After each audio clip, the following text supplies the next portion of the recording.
Hey guys, HTV here and welcome to a brand new video. Today we've got quite a few things to go over. Some new Pokemon events have been announced. We also have some new updates for Worlds 2025 that have dropped. Legends EA stuff. We also have some Nintendo Switch 2 updates to go over. There's a lot of things to break down today. So if you're excited for the video, drop a like down below, leave a comment, subscribe if you're brand new, and let's get into the video.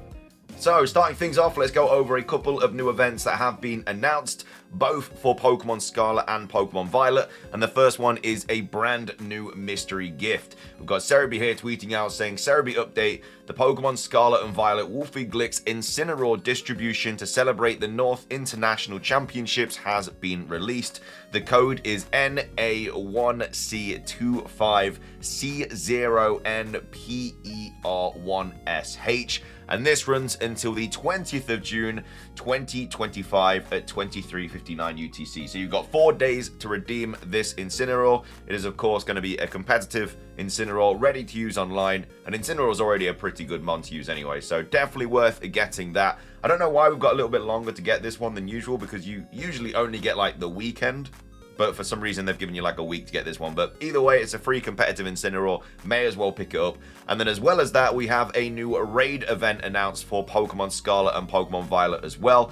We've got Cerebi here tweeting out saying, Cerebi update, the next 7-star Terra Raid battle has been fully revealed. Battle against Ice Terror type Baxcalibur, and this runs from the 20th of June through to the 22nd of June, and then again a week later from the 27th of June to the 29th of June as well. So I feel like they've skipped a couple of the pseudo legendaries, because I'm pretty sure we just had Garchomp, so I was expecting them to do like Hydreigon and then Goodra, but it seems to have just jumped from Generation 4 to Generation 9. But anyway, that's the next 7-star raid event for Pokemon Scarlet and Violet. Those are the new updates that are now live. Moving on, we have a new update for Pokemon Worlds 2025. They finally dropped some new details. I mean, it's only a couple of months away, so it is about time that they did drop some new details. But yeah, they've dropped some information regarding Worlds 2025, so you're definitely going to want to hear this if you are going. But either way, it's just still an update regarding Worlds anyway. But we've got Cerebi here tweeting out saying, Cerebi update, details have been released for various activities that will take place throughout the Pokemon World Championships in Anaheim, California this August. So this is all posted on Cerebi. It says Pokemon following the North America International Championships, various details have been released for the Pokemon World Championships in Anaheim, California on the 15th of August through to the 17th of August. Remember that 17th of August is likely going to be a day we are going to get new Pokemon Legends EA information, because they usually, during the closing ceremony, drop some information on the latest games and stuff like that. They didn't do it last year for Pokemon Legends EA at Worlds. They did it for everything but Pokemon Legends EA. We got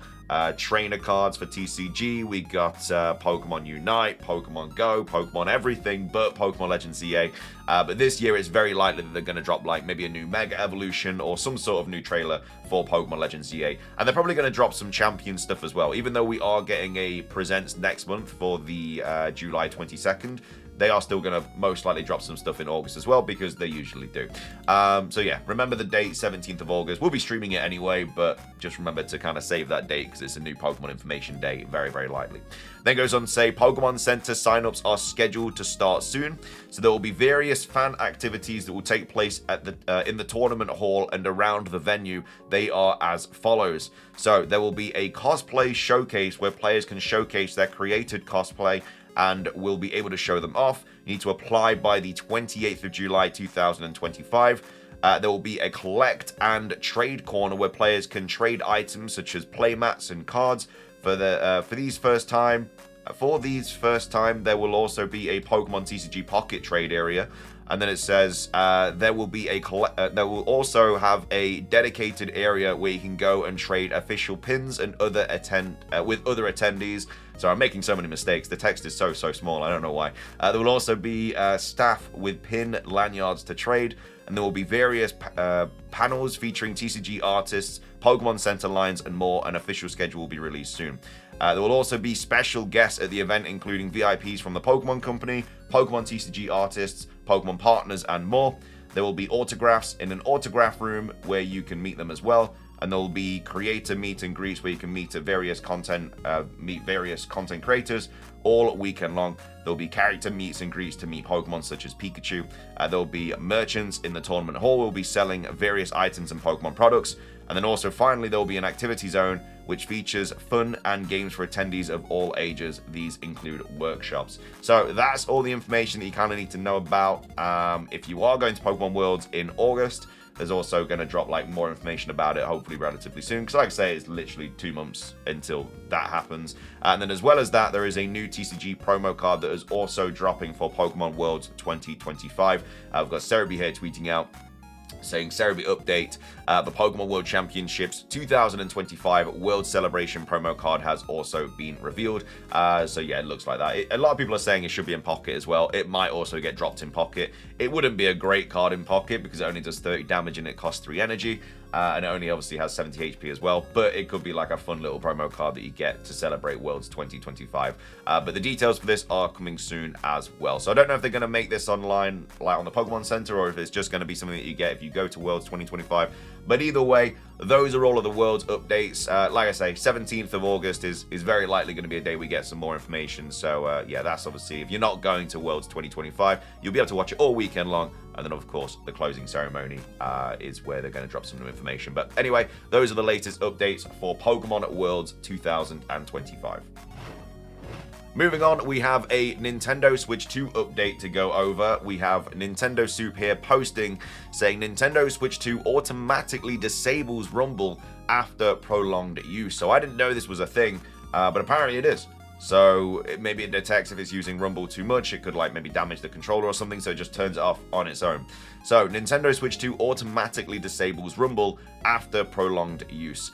So it appears that the Nintendo Switch 2 has a new safety feature, disabling Rumble after prolonged use, something that wasn't included on the Nintendo Switch 1. According to multiple user comments, the Rumble feature is turned off by the system after about a minute of continuous use, and the user is notified about this on a prompt at the top left corner of the screen saying that Rumble has been turned off due to prolonged use. So I guess if the controller is just rumbling for a minute non-stop, then it just turns itself off, and then you get this sort of kind of like image, I guess, little notification in the top left saying Rumble has been turned off due to prolonged use. And it says, while Nintendo has not provided the reason for this, some speculate that this may serve 2 purposes.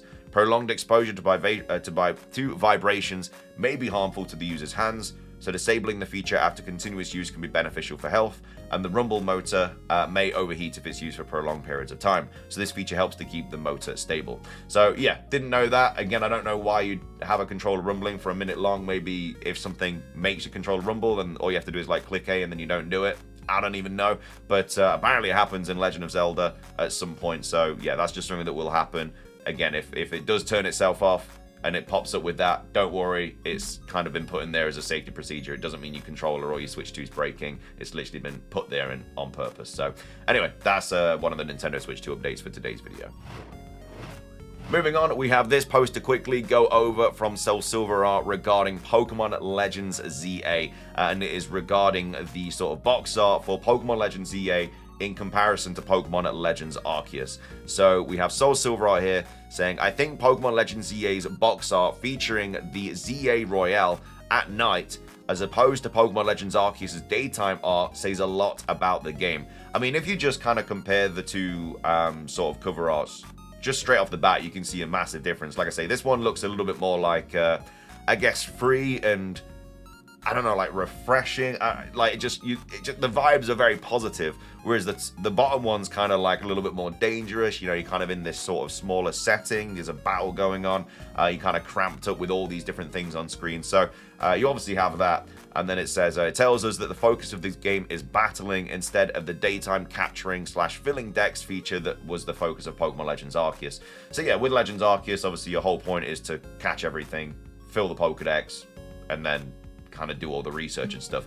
Whereas Pokemon Legends ZA, it's all about battling, going through this battle royale, and then kind of like going up the ranks. Obviously in the day it's all about catching and training your Pokemon and stuff, but at night is where it really kind of like kicks off, and that's sort of the main premise of the game. And then it says, in the Pokemon Legends Arceus art, you can see the main characters holding Pokeballs ready to capture and explore, facing Spear Pillar, which was key to the Pokemon Legends Arceus plot. And then instead, in Pokemon Legends EA, we see no Pokeballs, but the Pokemon in a Mega Battle, but still all facing Prism Tower, which could be key to the ZA plot, which it very likely is going to be. Obviously, we have like Vinny and Jet over here in the background. We all know how menacing they look, and that we all think that they're going to have some role to play in the kind of like evil thing going on, whatever it is. But yeah, the fact that Prism Tower is there, you got Spear Pillar, like it just kind of, it's the same sort of thing. Like you've got them kind of looking not directly at it, obviously in the bottom one, but it's kind of like in the eye line. And I just think that that is just going to be the Legends kind of vibes. Like if we get a third Legends game, it's probably going to be something to do with a pivotal kind of thing of the region or the city or whatever, and you're going to have the characters looking at it, and you're probably going to have the starters and stuff. Like it's very much the template that the Legends are going for.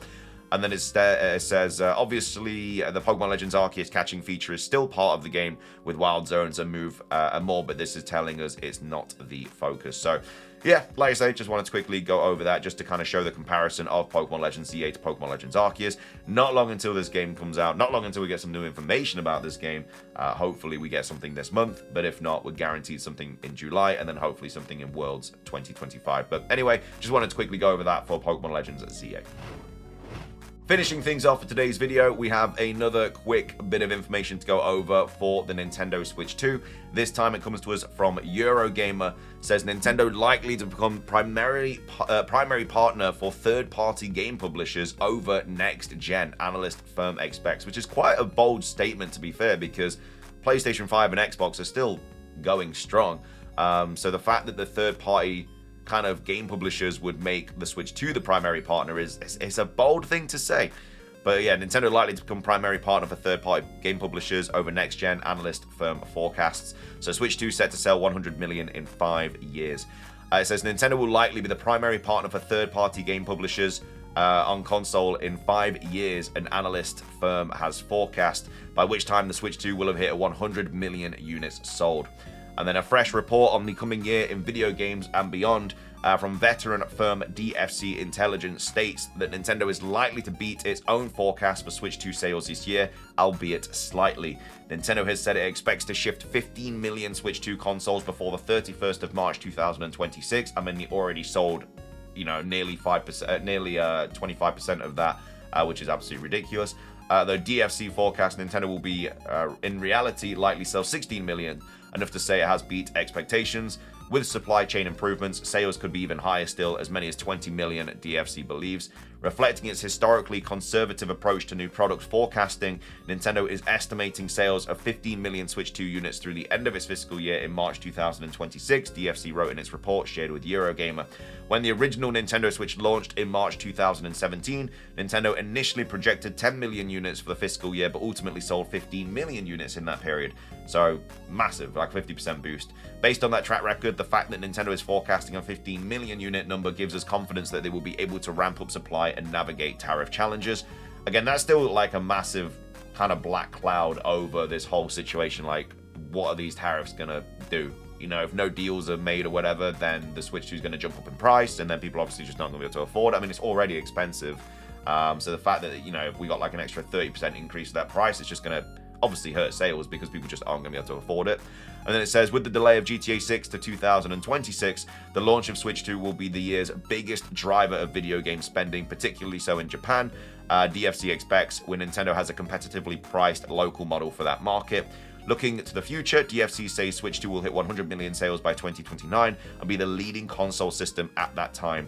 Both Sony and Microsoft has expressed interest in launching their own handheld devices, and both companies are also widely expected to be prepping their own next home consoles to arrive from 2027 onwards. But Nintendo launching Switch 2 now means it will have several years of head start on PS6 and the new Xbox. Again, at the end of the day, I don't think it matters if PlayStation and Microsoft release their own kind of handheld. Like, one of the main factors of Nintendo is that they just have so many exclusives. Like, you can't play Mario on anything else. You can't play Pokemon on anything else. Zelda, Kirby, Star Fox, Smash. Like, there's so many exclusives. Whereas with PlayStation, the main exclusives are like Last of Us, Spider-Man. But then you can play those on PC a couple years later. Whereas you can't do that with any Nintendo games. So that's one of the main driving factors. So it doesn't really matter if PlayStation brings out a handheld console, because it's not going to have anything different. It's just going to be a handheld PlayStation. Then it says DFC forecast that by the end of 2029, Switch 2 will have sold over 100 million units, making it the leading console system by a wide margin, the firm wrote. The next few years could see Nintendo for the first time becoming the primary partner for third-party game publishers. For context, the Switch is currently on 152 million sales after 8 years. PlayStation 5 is on 74.9 million after 4.5 years. Xbox Series X/S is believed to be around 30 million after the same time period, which is wild when you think about it. Though Microsoft does not release official hardware figures. Only 7 console platforms have surpassed 100 million over the years, with more than half from Nintendo being Game Boy Color, Nintendo DS, Wii Switch, PS1, PS2, and PS4. And then PS2 remains the best-selling console of all time at around 160 million units sold. So yeah, it's looking like it's going to be happy days for Nintendo going forward, especially if all the third-party publishers are like, yeah, we want it to be on the Nintendo Switch 2 more than anything. It's going to be good. Nintendo fans are going to be eating. But anyway, that's going to be everything for today's video. I hope you guys enjoyed. If you did, make sure to drop a like. Let's try and hit 500 likes. It does really help out. Really does help support the channel. Leave a comment with anything that we covered in today's video. Any of the Switch 2 stuff, the Legends CA stuff, Worlds 2025. Are you going? If you are, obviously have a great time. If not, you can still watch it on YouTube and everything like that. And then, of course, make sure to redeem your Wolfie Glick Incineroar, and then also get ready for the next 7-star Terra Raid as well. But thank you for watching. Subscribe if you're brand new. Ring the notification bell for daily Pokemon content. Have a fantastic rest of your day. And until next time, peace.